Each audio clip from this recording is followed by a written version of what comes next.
The role of University Consortium of Seinäjoki is to translate the regional needs into a research activity that is supporting the industrial development, the innovation development in the South Ostrobothnia region. In a small area you have machine producers, system integrators, IT, innovation people and entrepreneurship,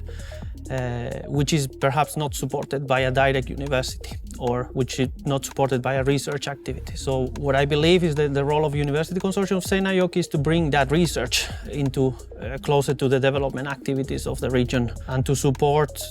small companies to keep being modern, to showcase new technologies, to give example of possibilities in terms of digitalization of manufacturing.